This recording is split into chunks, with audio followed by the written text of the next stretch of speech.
Will it be a deer-stalking disaster? Nicole Moore has to snatch victory from the jaws of defeat as the light fades. You need to give me a high five. No, wait. No, we need to do this. Do we? What? Yeah. Surely this is the ultimate contact sport. I'm out ratting with the West Lancs Rat Pack. That's not fun, is it?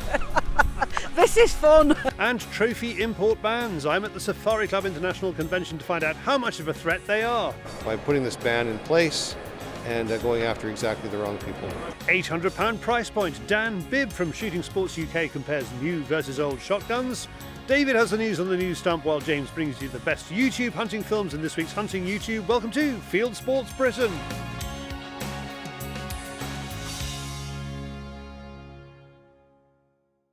They do love this hedgerow, don't they? It's always encouraging when you see deer even before you get out of the vehicle. Nicole Moore is out in Oxfordshire with her friend and Fieldsports Nation member Stuart Collett. I'm thinking there's just a nice little gap there. 5 yards in front of you, just pop through that little gap. They're after a roe doe, though Nicole would be even happier with a muntjac as she's never shot one. Eventually the deer moves away and Stuart and Nicole set off. And to me, you've seen a deer, so that's it. Go home. We can go home. We've seen one. That's my pet Bambi, look. So we can go back now, have another cup of tea. Really, really excited to be here today. Back to my roots in a way. I shot my first deer on this land with my wonderful friend Stuart as a guide. And I've come back to see Stuart to give him some grief, basically. And a laugh. And a laugh, yeah, thank you. Oh, see, he does love me. Yeah, see if we can find ourselves a nice row today. That's a munty about. Yeah. Oh, I don't believe it. I see it. There's a deer watching us from over in there. In the hedgerow. There's no way to approach that one, so we keep going. Are we walking the other side of the hedgerow, down, yeah? Down the hedge. Yeah. Across the footpath, yeah. Other side of the field, and then back round. Perfect. That birdseed mix. Wonderful. Fingers Whistle crossed. as we go, yeah, fingers crossed. They're there every other time, except when you come. Yeah. Apart from the first time. Oh, yeah. It's open pasture, arable. As you can see, it's quite open. They see you coming. You've got to be quite sneaky to get round them here. Yeah. But yeah, we've got tracks here, so going in that direction. Predominantly roe, few munties. We get visiting fallow, but they turn up in July and disappear before August. Yeah, before you get very a chance rare, to get on, very yeah. rare to see a fallow here. Stuart spots a roe lying up in the hedge ahead of us. Before we have a chance to confirm its sex, it moves off. We walk on. The light is starting to fade when Stuart spots 5 roe 2 fields away. He comes up with a plan. Oh, yeah. You've got that window still on the bank, you've got 3 in a row, and then there's one by the hedge. They'll see us drive up Yeah. from anywhere over there. So we'll just try and sneak up, use that bit of thicker bramble and stuff. Yeah. You'll have to lie down. That's fine. Use that bipod you haven't bought yet, I told you to get. I... Get one from China.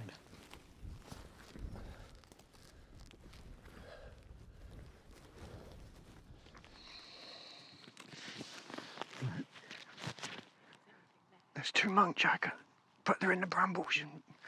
I can see them with a thermal, but not the scope.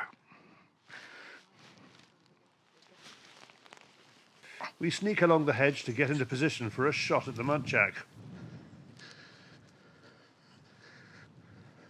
There's one there, one there. The right-hand one is a buck. In the excitement, Nicole has forgotten the rifle isn't loaded. Right hand, yeah, munty buck, yeah. Oh, you... You're joking me. Come on, hurry up, he's looking at us. She quickly chambers around and... He's looking at us. He's still there. That'll do. The other one's stood looking, if you want the other one as well. Yeah. No. No. Oh, still stood again. It's a bit of obscure, some shrubbery in the way.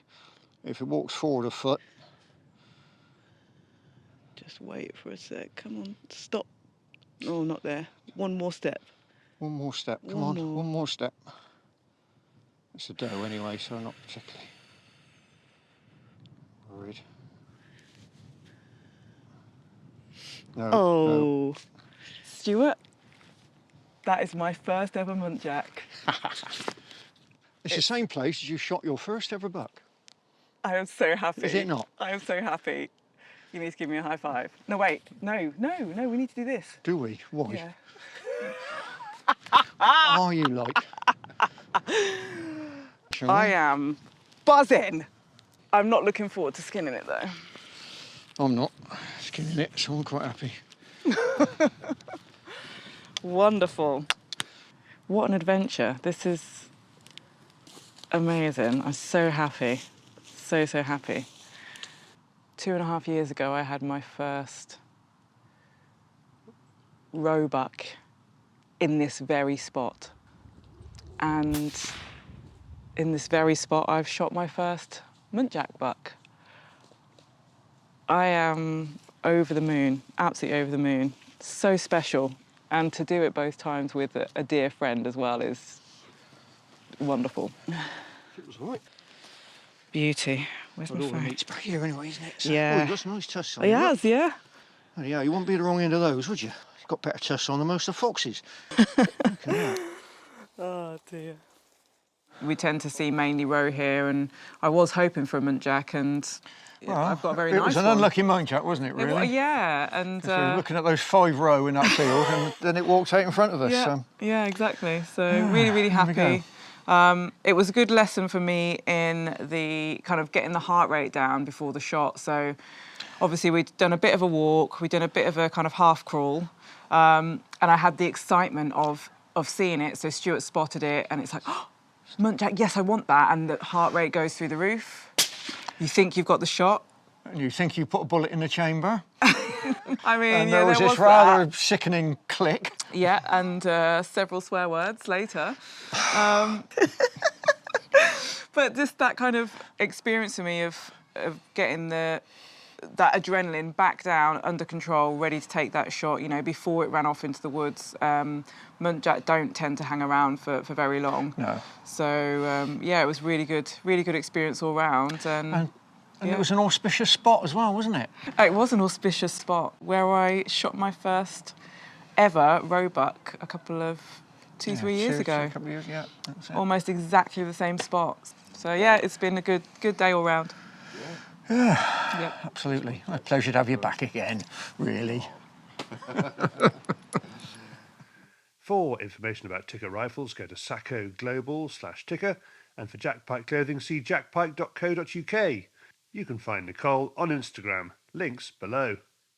Thanks, Nicole and Stuart. Now, in this week's Fieldsports Extra, we have a Fieldsports Nation member with views, a thirsty partridge, and a Fieldsports Nation member with a handgun. We have a lot of very, very scary creatures. Also in Fieldsports Extra, we are giving away a knife and sharpener set donated by Rifleman Firearms and a Kuyu rucksack.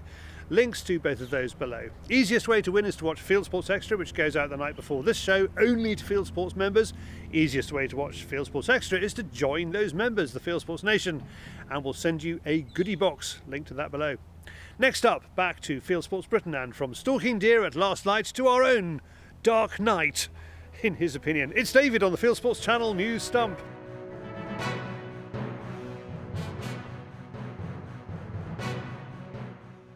This is Fieldsports Channel News. Maybe it was the weight of responses from shooters, but the British government has asked for more time on its plan to ban lead ammunition. The Health and Safety Executive has requested that the timeline be extended for the final stage of its lead ammunition review in England, Wales and Scotland. The move comes following the HSE's December 2023 consultation on a possible ban. It received more than 8,000 submissions, including at least 5,000 from Basque members via the Basque website. Thank you to the members who have supported and put in their responses. The HSE have dropped restriction proposals for air guns and target shooting with rifles, but many other disciplines remain in the sights.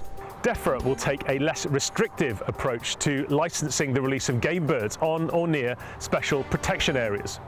Having driven the political equivalent of a truck through shoots that released near SPAs, DEFRA now says the shoots are likely to have fewer restrictions during the 2024-2025 season.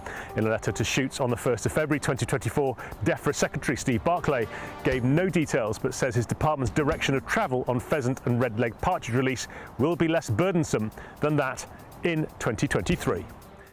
Although later than hoped, this announcement is both a step in the right direction and a show of pragmatism from DEFRA, who made a mess of things last year. We're in conversation with the relevant ministers to achieve a workable licensing system that's viable for those of us who rightly value shooting. The first Farming Britain is out. A lineup including Andy Crowe, Charlotte Ashley and host Gareth Wyn-Jones is a hit with viewers. The show looks at Welsh farmer Steve Evans' fight to keep bovine TB out of his cattle. It's got big farm machinery from the Lammer Show and Gareth goes cowboy, rounding up the wild Carnethai ponies. Farming Britain News leads on the farmer protests spreading across Europe and how British farmers are joining in. Linked below, and the team will have more from Dairy Tech 2024 in the next few days. The Ledbury Hunt is holding its Golden Button Challenge race on Saturday the 17th of February 2024. One of the most challenging hunt rides in the country, horses and jockeys race along the banks of the River Severn in the style of the old steeplechases, which ran from church steeple to church steeple.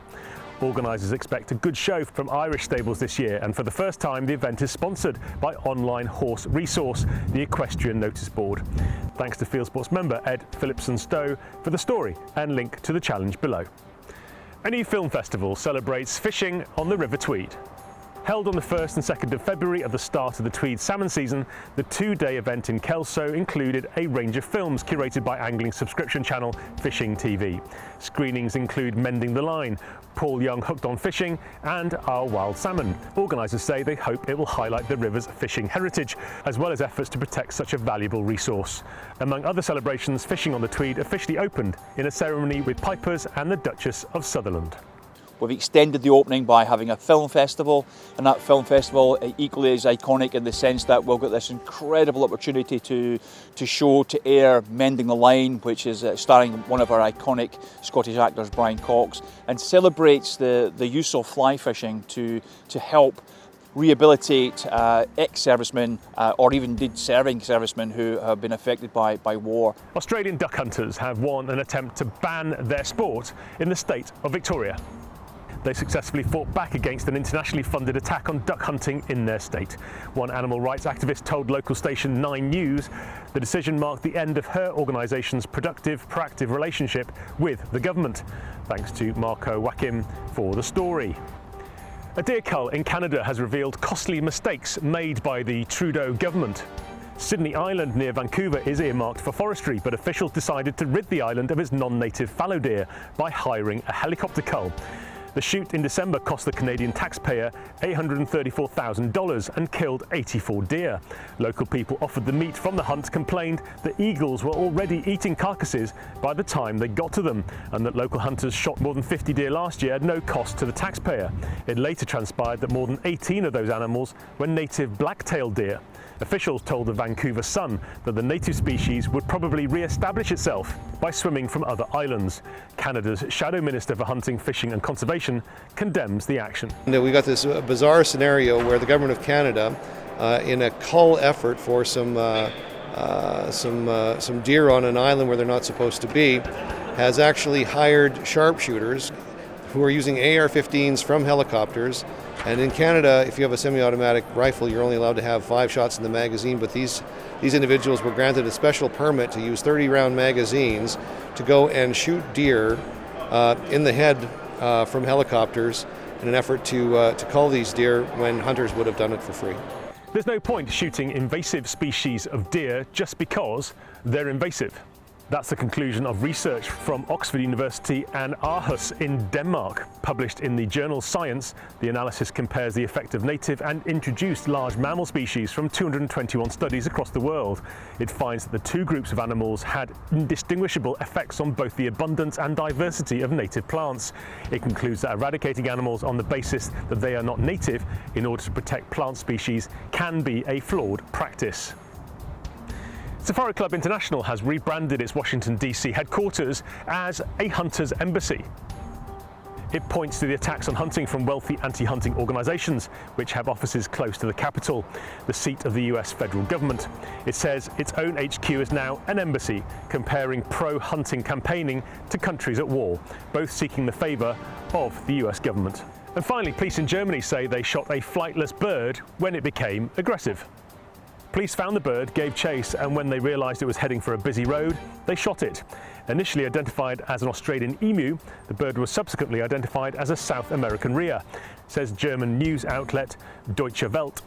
The birds are now endemic in northern Germany, as this video from the DW channel shows. You are now up to date with Fieldsports Channel News. Stalking the stories, fishing for facts.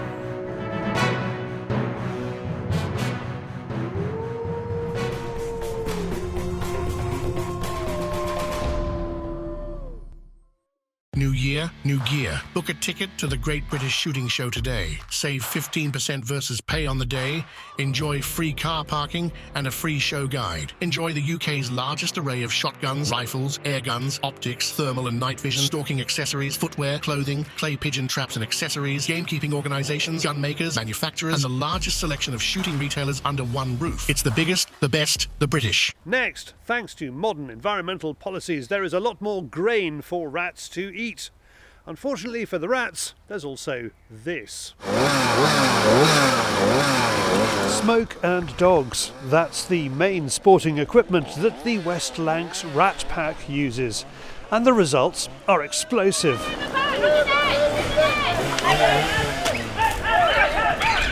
Venue today is a large pile of rotting grain near Wigan. Farmers used to plough this back into the ground. Nowadays it's more sustainable to leave it to rot. It's certainly good and sustainable for this pack of ratters.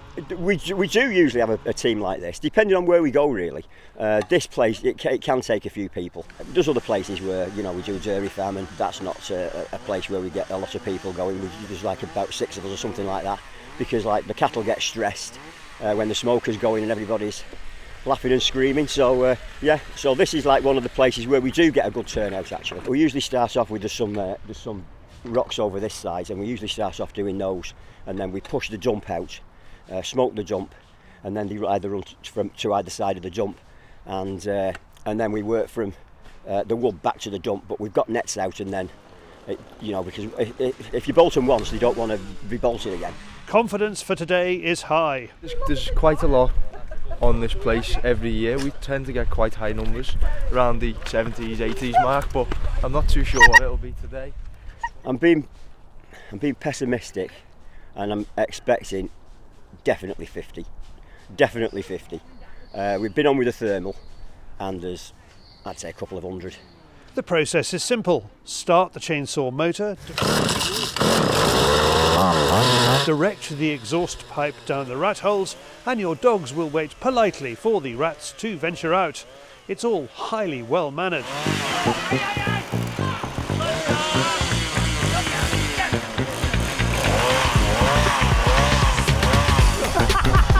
We've heard that before, I think.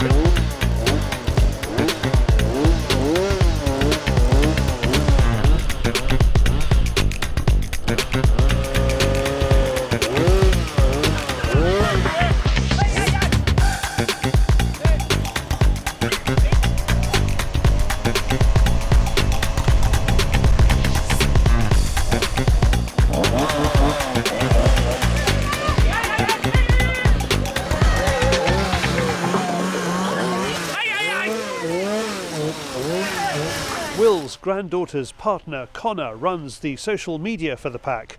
He handles both dog and mobile phone.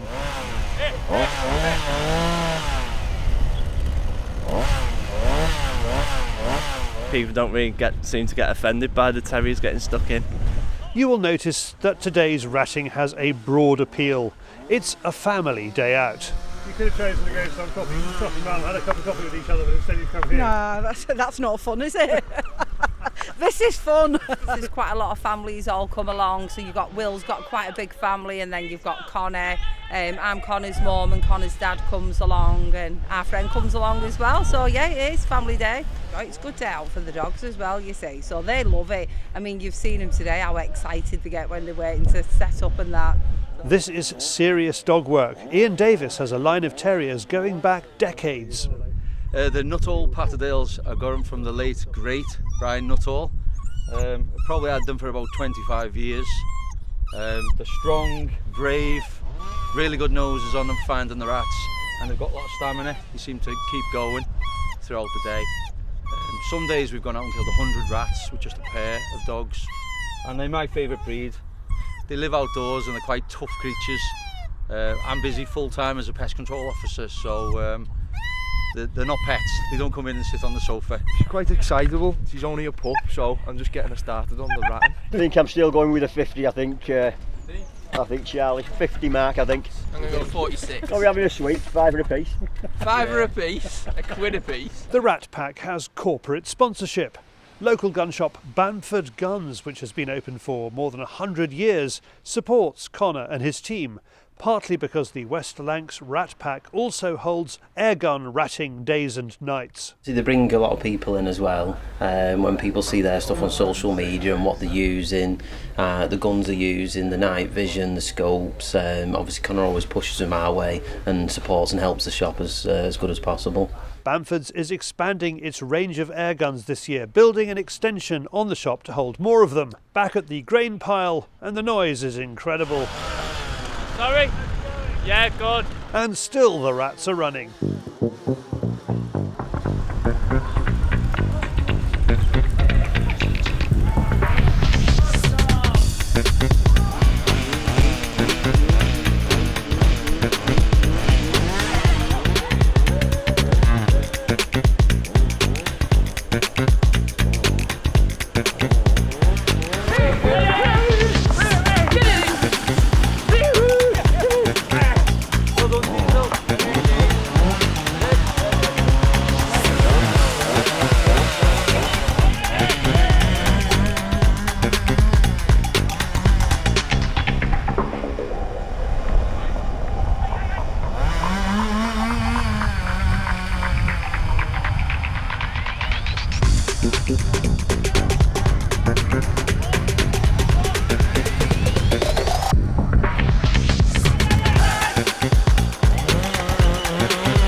The bounds around the pile where there is one or two.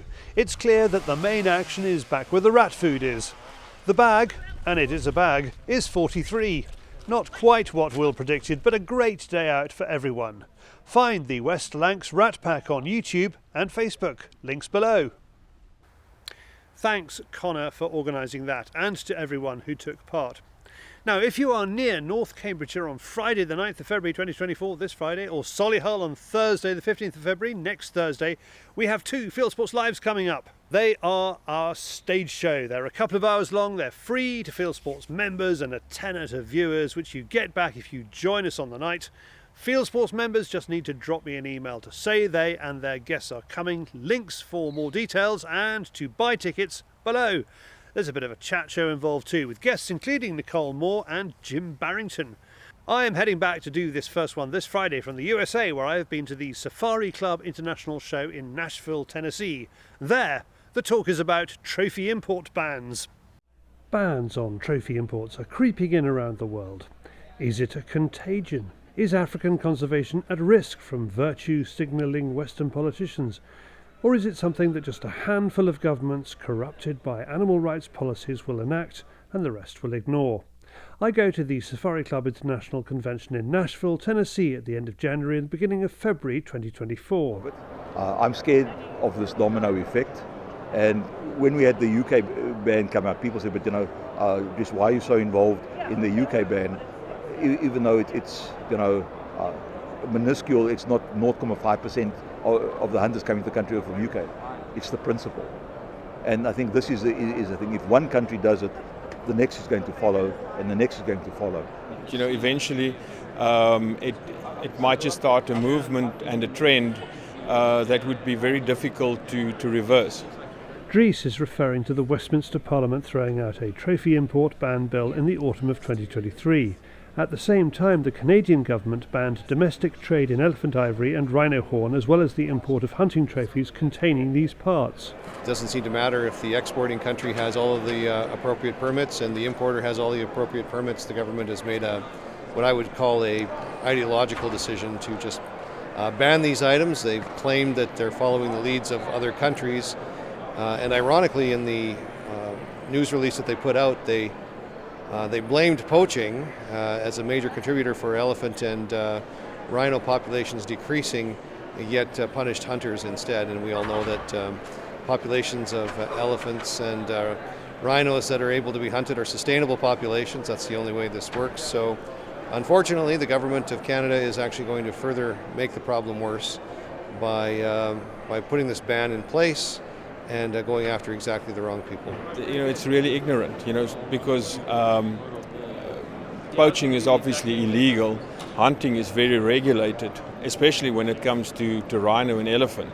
So I can't see how that is going to have any impact on illegal rhino and elephant poaching. Following Canada in the early part of 2024, Belgium banned the import of trophies from some cats, some bears, elephants and rhinos. The consensus at SCI Nashville was that this will have no effect, partly because no other EU country has a ban in place, as this Belgian explains. People often have made replicas of it, and they still have their own trophies in a different kind of way at home. And I would say some are smarter than others and manage to have them anyway at home, because Europe is quite big and the rules don't apply in each country the same way. This has been bad timing for South African outfitters, which have just come out of years of legal wrangling about the export of many trophies following a court case brought by wealthy animal rights organisation Humane Society International. In that period, it affected us that no CITES animal could be exported, which meant that animals that had been hunted, for example, in 2015 could not be exported. We're sitting with a backlog of elephant and black rhino and all these animals, which has impacted our economy tremendously and brought a very negative perception to South Africa and hurt us. There's a lot of people that went out of business.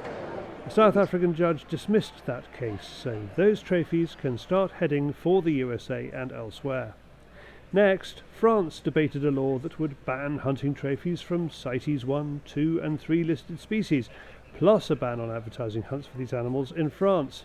The debate timed out in the National Assembly. We're seeing it all over Europe right now, with trophy bans being a hot topic in the beginning of the year, election year. People are trying to figure out votes and whatnot.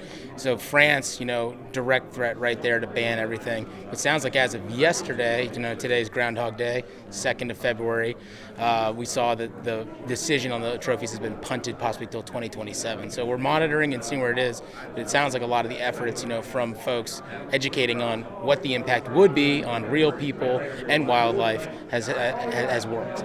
A lot of parliamentary are not for this law, and we did a lot of work to convince them, because some of them, they don't know what happened in Africa, It's still a ban that threatens hunting and nature conservation around the world, and it is a punitive ban. If France were to put in this ridiculous ban, which would go further than any other country had even proposed, not just an import and export ban, but even a re-export and a €75,000 fine, plus 3 months in prison for even advertising one of these hunts.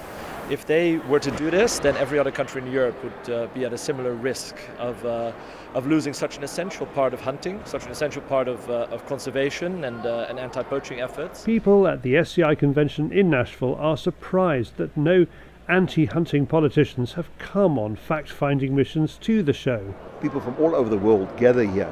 Is the ideal opportunity to come and ask questions, to come and engage with people, to see what is the impact on the livelihoods. And this is about what we stand for, lives and livelihoods. How can you be a politician at the end of the day and profess, I want to make a better life, and become prescriptive to my citizens to say, you are not allowed to go to that country to support them? And that's dictatorship. A laziness trait, not really putting in the due diligence on it, not really taking an interest in it. And that puts the onus a lot of the time on us and on the management authorities to raise their awareness, make them aware of it. There's a number of times where I've seen, say, an African management authority that's gone in and met with a European politician, and by the end of the meeting, their face is as red as can be. They had no idea what I was doing, So I think it's a piece of laziness, but it's also on us to make those connections, and make sure that they are getting the facts. British MP John Speller is not in Nashville yet. He wants to see everyone at Nashville swept away by anti-hunting laws he proposes. He's forcing a debate in Westminster in the spring of 2024 to bring back a trophy ban. One of our biggest sources of income in rural Scotland for managing deer and offsetting the cost to anybody of managing the deer is the hunting experience. And the memento of the hunting experience is a deer antler. And if people can no longer take antlers anywhere, then it's going to cause the deer stalking sector to wither and our income stream to go down, so we'll be less able to manage deer. But about 40,000 stags are shot in Scotland, and a very large percentage of that are shot by visiting hunters who take them home. We as an operation will move around 400 heads a year out of the country, and I would say we're pretty normal. To some, these bans are irrelevant. If a UK ban does not include Northern Ireland, which is likely, it will be unenforceable. Then there is the rise of replica trophies like this walrus. They are identical to the animal you shoot, they are a fraction of the cost of bringing a trophy back from the country where you were hunting, and they are unbannable. So yeah, this is a 3D printed and hand painted Cape Buffalo. What we did, we scanned it, captured every single detail, shrunk it down, and as I said, we printed it, painted it, looks just like the real deal, but much smaller. But you could do that full size? We can do it full size as well, yes. The anti-hunting lobby has many problems to overcome. Most voters are either in favour of or don't care about trophy imports. Hunting tourism is all that's paying to keep most of the world's wildlife alive. Hunting trophies remain enduringly popular, as evidenced by the thriving market for old trophies in shops and at auction. And to ban replicas, politicians would have to ban plastic. So far, the anti-hunting lobby has overcome its problems only in Canada and Belgium.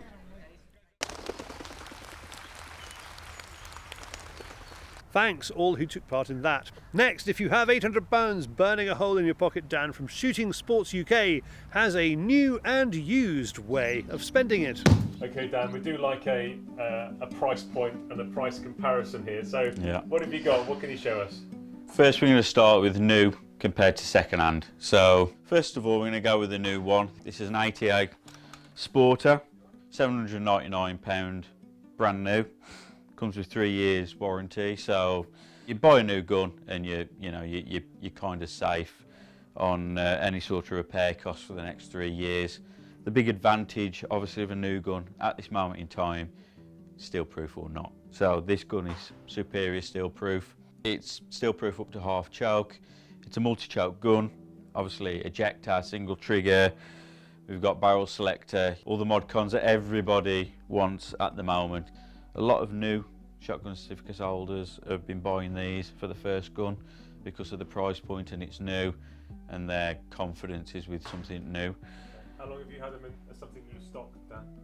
So, since they was brought out really, since we've had the shop. So yeah, okay. Up to 5 years, You've had, all right, so you've had plenty of experience with those yeah, beyond their warranties then. Yeah, we've never had one back for a warranty repair, so it's touch wood. So yeah, there's other brands which we have, but yeah, ATA is not one of them. So what else can I get for my money? A Browning 425, obviously second hand given the model. This model has stood the test of time. They are absolutely solid. We get these guns coming in sometimes in some extreme states and we bring them up the clay ground, test them out and they're working absolutely flawlessly, and they'll work flawlessly in fairly bad condition really. So the gun itself is obviously steel action. This particular gun is a multi-choke, or this did come in fixed choke. So this particular timber is actually in all right condition for its age. In fact, it's an extremely clean gun. The only downside now to a second-hand gun of this age is it's not superior steel proof. Steel proof up to half choke, standard steel, but it's not superior steel proof. This gun, serviced regularly, probably will last another 10 to 15 years, I could imagine. But this won't hang around. If you wanted a well-known brand like Browning, but you didn't want to spend brand new money, which is about £1,700-1,800, then yeah, by all means, this is going to last most shooters a very long time. Thank you, Dan. And next, from kit to the wider world of hunting and shooting on YouTube, brought to you by James Marchington. It's Hunting YouTube.